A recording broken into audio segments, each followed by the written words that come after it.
ডিগবৈ পেঙেৰী বৰডুমছা সংযোগী পথৰ দুৰৱস্থা আমি আপোনালোকক দেখুৱাম 315 নম্বৰ ৰাষ্ট্ৰীয় ঘাইপথত সৃষ্টি হৈছে প্ৰকাণ্ড গাতৰ 2 বছৰ পূৰ্বে নিৰ্মাণ কৰা পথটো আজিলৈকে সম্পূৰ্ণ নহল এজাক বৰষুণ দিলে পানীৰে উপস্থিত পৰে এই পথটোৰ কিছু দৃশ্যাংশ আপোনালোকক দেখুৱাইছো পথটোৰ মাজত সৃষ্টি হৈছে প্ৰকাণ্ড গাত নিৰ্মাণ পথটোৰ মাজত কালভাৰ্ট নিৰ্মাণৰ বাবে খন্দা হৈছে প্ৰকাণ্ড গাতসমূহ আৰু এই গাতসমূহত বৰষুণ দিলে পানী হয় যাৰ বাবে বিভিন্ন সময়ত দুৰ্ঘটনা সংঘটিত হৈ আহিছে আৰু উন্মুক্তভাৱে ৰখা এই গাতক লৈ সংকিত হৈ পৰিছে স্থানীয় লোকসকল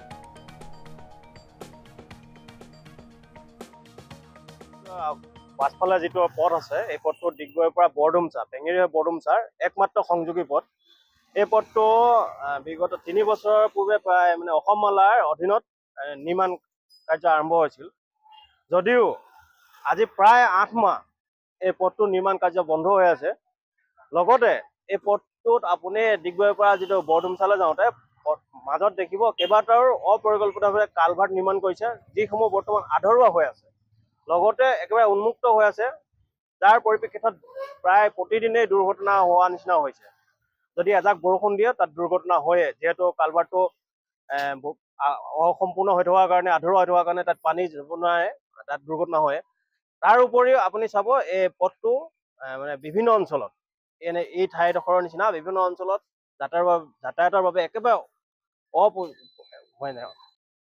ডিগবৈ পেঙেৰী বৰডুমছা সংযোগী পথৰ দুৰৱস্থা আমি আপোনালোকক দেখুৱাম 315 নম্বৰ ৰাষ্ট্ৰীয় ঘাইপথত সৃষ্টি হৈছে প্ৰকাণ্ড গাতৰ 2 বছৰ পূৰ্বে নিৰ্মাণ কৰা পথটো আজিলৈকে সম্পূৰ্ণ নহল এজাক বৰষুণ দিলে পানীৰে উপস্থিত পৰে এই পথটোৰ কিছু দৃশ্যাংশ আপোনালোকক দেখুৱাইছো পথটোৰ মাজত সৃষ্টি হৈছে প্ৰকাণ্ড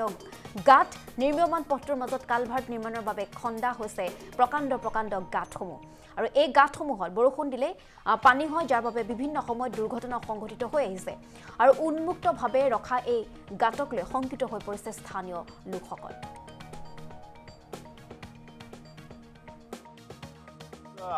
পাছফালে যেটো পথ আছে এই পথটো ডিগবৈৰ পৰা বৰডুমছা পেঙেৰী বৰডুমছাৰ একমাত্ৰ সংযোগী পথ এই পথটো বিগত 3 বছৰৰ পূৰ্বে প্ৰায় মানে অসমমালাৰ অধীনত নিৰ্মাণ কাৰ্য আৰম্ভ হৈছিল যদিও আজি প্ৰায় 8 মাহ এই পথটো নিৰ্মাণ কাৰ্য বন্ধ হৈ আছে লগতে এই পথটোত আপুনি ডিগবৈৰ পৰা যেটো বৰডুমছালৈ যাওঁতে মাজত দেখিব কেইবাটাও অপৰিকল্পিতভাৱে কালভাৰ্ট নিৰ্মাণ কৰিছে যিসমূহ বৰ্তমান আধৰুৱা হৈ আছে লগতে একেবাৰে উন্মুক্ত হৈ আছে যাৰ পৰিপ্ৰেক্ষিতত প্ৰায় প্ৰতিদিনেই দুৰ্ঘটনা হোৱা নিচিনা হৈছে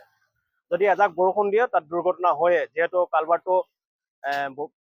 অসম্পূৰ্ণ হৈ থকাৰ কাৰণে আধৰুৱা হৈ থকাৰ কাৰণে তাত পানী যাব নোৱাৰে তাত দুৰ্ঘটনা হয় তাৰ উপৰিও আপুনি চাব এই পথটো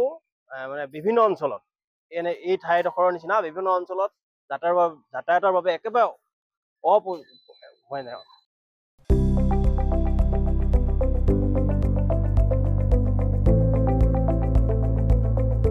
NB নিউজ সহজ সৰল ভাষাত নৱভাৰতৰ কথা